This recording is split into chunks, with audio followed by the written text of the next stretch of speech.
નમસ્કાર મિત્રો, આજે આપણે વાત કરીશું જે જમીનની અંદર રહેતા ઉધી, તરકીડી, ફૂગ, કાળી ફૂગ ને સફેદ ફૂગ અને આવી બીજી જે જીવાત હોય એના માટેનું જે ઓર્ગેનિક પ્રોડક્ટનું કિસાન શક્તિ પાવડર આવે એનો કઈ રીતના છંટકાવ કરાવવો અને એનાથી શું ફાયદા થાય એની આગળ વાત કરીએ. એનું જોરદાર રિઝલ્ટ આવે છે. મિત્રો, કિસાન શક્તિ વાપરતા પહેલાં જે નિયમ થોડાક છે એ તમને કહું. કિસાન શક્તિ વાપરતા પહેલાં તમારે એને જે પેકિંગ હોય એને ઠંડી અને સૂકી જગ્યામાં રાખવું, ભેજવાળી જગ્યાએ નહીં રાખવાનું અને તડકામાં નહીં રાખવાનું. અને છાંટતી વખતે જે ગળણી હોય પંપની એ કાઢી નાખવાની, ફિલ્ટરની. ને પરોઢિયે અને સાંજના સમયે એનો ઉપયોગ કરવાનો. ને કેટલા પ્રમાણમાં છાંટવું તો 1 લિટરે 3 થી 5 ગ્રામ છાંટવાનું અને ટપકની અંદર 1 થી 2 કિલો 1 એકર દીઠ 2.5 વીઘા.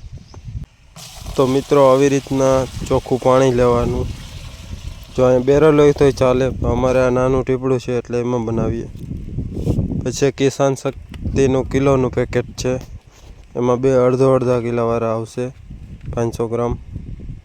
1 પેકેટ આ અને 1 પેકેટ જે આ નીકળ્યું એ.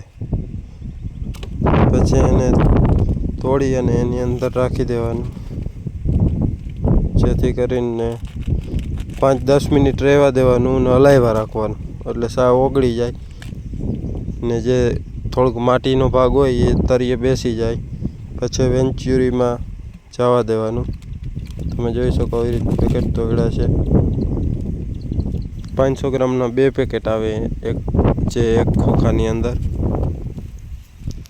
એ જોઈ શકો આવી રીતના અમે જે આ કિસાન શક્તિનો ઉપયોગ કરીએ એનું આ 2 પેકેટ તૂટી ગયા. ત્યારબાદ પછી આને હલાવવાનું, 5-10 મિનિટ તો હલાવવાનું. પછી સાવ ઓગળી જાય.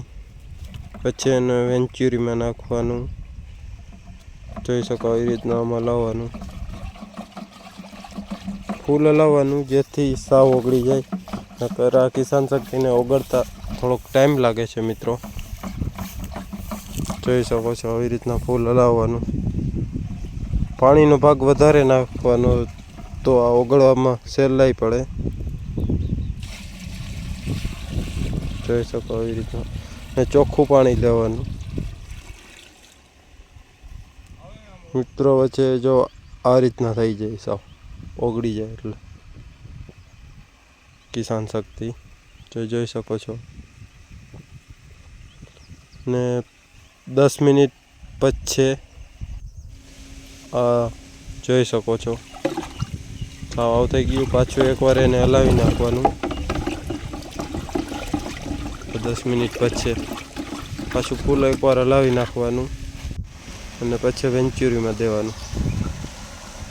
જો આ વેંચુરીમાં ચાલુ છે. તો મિત્રો, આ રીતના ટપકમાં આપવાનું. તો મિત્રો, આ હતી કિસાન શક્તિની માહિતી જે અમે ઉપયોગ કર્યો એનો. તો આ માહિતી તમને જો ગમી હોય તો લાઈક કરજો અને અમારી ચેનલમાં નવા હો તો સબસ્ક્રાઈબ કરવાનું ભૂલતા નહીં. ધન્યવાદ. જય ગૌ માતા.